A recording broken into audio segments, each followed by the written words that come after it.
Dark personalities. अब dark personality क्या हैं? ये जो ट्रेड्स हैं, इस ट्रेड को 2002 में कॉइन किया गया। और किसने किया? ये कैनेडियन दो पर्सनैलिटी साइकोलॉजिस्ट हैं जिनका नाम है डेटरी पाउल्स एंड केविन विलियम। इन्होंने इस पर्सनैलिटी के ऊपर काम किया और ये तीन पर्सनैलिटी को नाम दिया। और तीन पर्सनैलिटी क्या क्या हैं जो डार्क पर्सनैलिटी में यूज़ होती हैं? नंबर 1 है नार्सिज्म, नंबर 2 है मैकियावेलिनिज्म और नंबर 3 है psychopath. The dark tried. Dark tried का मतलब ये है कि इसमें तीन पर्सनैलिटी जिनका मैंने बताया, नार्सिज्म, मैकियावेलिनिज्म और साइकोपैथ। अब साइकोपैथी क्या है, इन सारों को मैं वन बाय वन इन तीनों के ऊपर वीडियो बनाऊंगी, तो मेरी आने वाली बाकी वीडियो भी देखिएगा।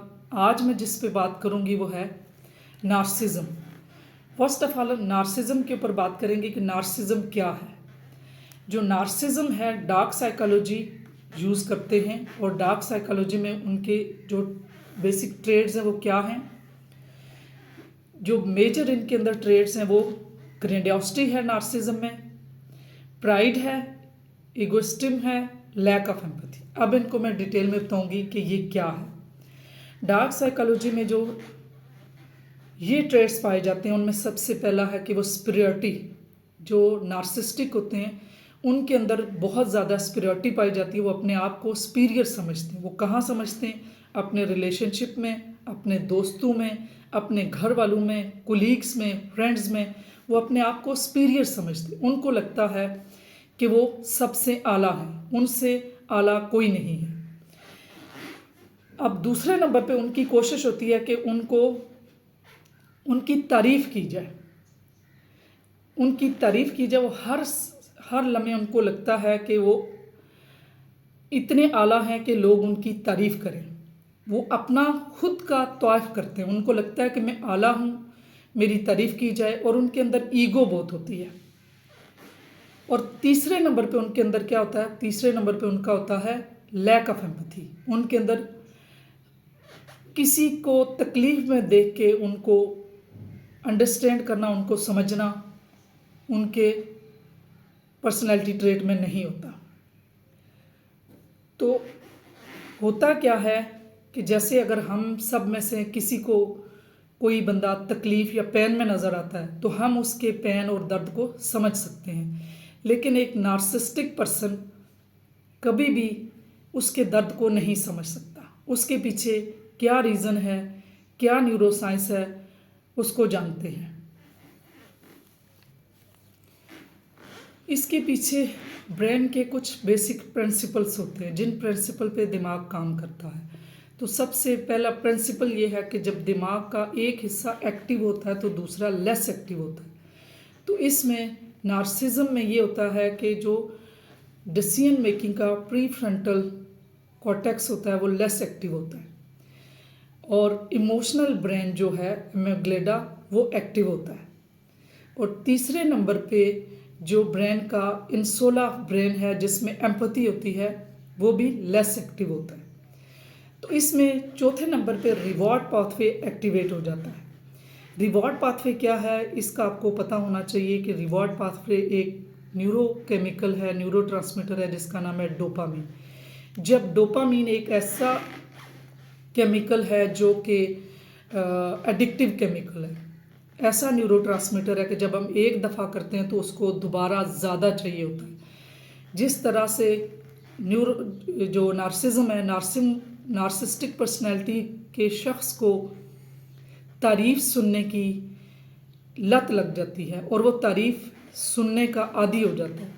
होता ये है कि जब वो एक दफ़ा उसने तारीफ़ सुनी, उसका डोपामिन रिलीज़ हुआ और रिवार्ड पाथवे एक्टिवेट हुआ। इस तरह वो जब रिवार्ड पाथवे एक्टिवेट हो गया, हाईली सेंसिटिव हो गया, तो फिर वो शख्स बार बार अपनी तारीफ़ सुनने को उसकी अर्ज होगी। अब जो प्रीफ्रंटल कॉर्टेक्स है वो डिसीजन मेकिंग का होता है। अब जब कभी उसकी तारीफ़ नहीं होती तो वो ये फैसला करने के काबिल नहीं होता कि क्या हुआ, अगर मेरी तारीफ़ किसी ने नहीं की तो कोई मसला नहीं। लेकिन उसको जो एडिक्टिव डोपामीन है, केमिकल्स जो न्यूरोट्रांसमीटर है, उसकी ये है कि जिस तरह हमारा खाना, ये कहा जाता है कि नींद और भूख जितना हम कम करें या बढ़ाएं वो बढ़ती है।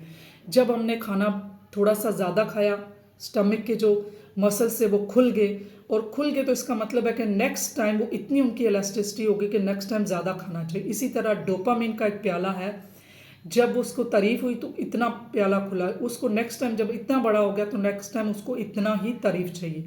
अब बात यह है कि हमने इस शख्स के साथ कैसे डील करना है, क्योंकि अब ये डार्क पर्सनैलिटी ऐसी हैं कि ये चेंज नहीं हो सकती, क्योंकि इनके अंदर ऐसी न्यूरोकेमिस्ट्री बन चुकी होती है कि इनको चेंज करना मुश्किल है।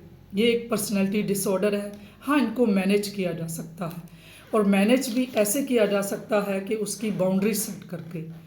अब बाउंड्री सेट करें, इमोशनल डिटैचमेंट करें, पोजेशन ना करें, और जो अपने राइट्स हैं वो लें और दूसरों के राइट्स दें। क्योंकि नार्सिज्म में कोई पेरेंट्स में से कोई हो सकता है, बहन भाइयों में से भी हो सकता है, दोस्तों में से हो सकता है, कुलीग में से हो सकता है। अब हर जो 5 बंदे लें तो उसमें से 4 लोग जो होते हैं उनके अंदर कोई ना कोई पर्सनैलिटी डिसऑर्डर है, ये रिसर्च के मुताबिक।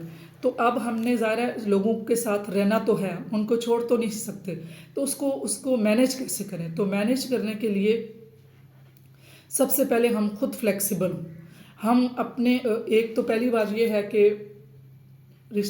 रिलेशन बनाते हुए हम सबसे पहले देखें कि मेरे अंदर कितनी बर्दाश्त है।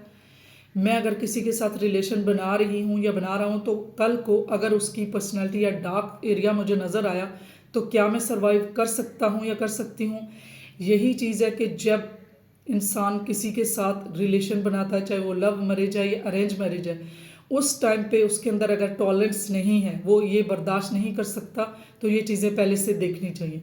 फिर सेकंड, अगर आपके साथ रिलेशन में कोई पर्सन आ गया तो कैसे डील करें। फ्लेक्सिबल हों, उनके राइट्स दें, और ये चीज़ बार बार उनको तारीफ़ ना करें, उनको थोड़ा थोड़ा जो लॉजिकली, और उनको डिसेंसिटाइज करें, उनको थोड़ा थोड़ा क्रिटिसाइज़ करें कि ये चीज़ आपके अंदर है, ताकि वो खुद को चेंज करे। एक ही सूरत हो सकती है कि जब वो खुद को उन्हें समझ आए। समझ उनको आ नहीं सकती इसलिए कि ये ब्रेन के एरियाज़ लेस एक्टिव होते हैं, जो मैंने आपको बता दिए हैं। तो जब ये लेस एक्टिवेट होंगे तो कैसे उनको समझ आएगी। हम खुद ही मैनेज कर सकते हैं उनके साथ कि हम उनको जगह जगह पे थोड़ा थोड़ा उनको पॉजिटिवली पहले उनकी तारीफ़ करके थोड़ी सी फिर बताएं कि यहाँ आपने गलत किया और ये ऐसे हो सकता था। यही बेहतरीन है। और बायोलॉजिकली ये है कि ये इन्वेसिव तरीका है कि थोड़ा सा सर्जरी के थ्रू है कि वो ब्रेन के उस एरिया को स्टिमुलस देते हैं जो इंसुला ऑफ ब्रेन है, जहाँ पे एम्पैथी होती है, तो वो उस एम्पैथी वाले एरिया को स्टिमुलस देते हैं। तो स्टिमुलस से ये होता है कि वो एक्टिवेट हो जाता। ये जहाँ पे नहीं होता, ये बाहर के मुल्कों में होता है। और सोशली ये है कि ये लोग एंटी सोशल भी होते हैं, तो इनके साथ ऐसा बाउंड्रीज सेट करें, अपने जो हुकूक हैं वो लें और दूसरों के हुकूक दें। तो इस तरह से जब बाउंड्री सेट होंगी और अपनी एक क्लियर कट बाउंड्रीज के कुछ लिमिटेशंस होती हैं, जिस तरह से मिसाल के तौर पे अगर कोई बंदा आपको बार बार, इन लोगों के यहाँ तो ज़ाहिर है जो नार्सिज्म के लोग होते हैं सिर्फ अपनी पड़ी होती है, मेरे साथ गलत हुआ, उसने मेरे से किया, मुझे नहीं मिला। ये किसी दूसरे को नहीं देखेंगे कि इनकी वजह से दूसरे को कितनी तकलीफ पहुंची है। तो इसके लिए ये है कि हमें ये पता होना चाहिए कि मैं अपनी क्लियर कट बाउंड्री सेट करूं। जब बाउंड्री सेट नहीं होंगी तो फिर तो ज़ाहिर है आप हर दफ़ा दूसरे की सुन के दूसरे को चीज़ें उसके राइट्स देते रहेंगे तो ख़ुद को बहुत नुकसान पहुंचेगा। तो एक तो ये है कि राइट्स देने, दूसरा ये है कि अपना जो है वो एक्सरसाइज करना, योगा करना, ऐसे लोगों के साथ ताल्लुक़ रखें कि आप भी वेंट आउट हो सकें।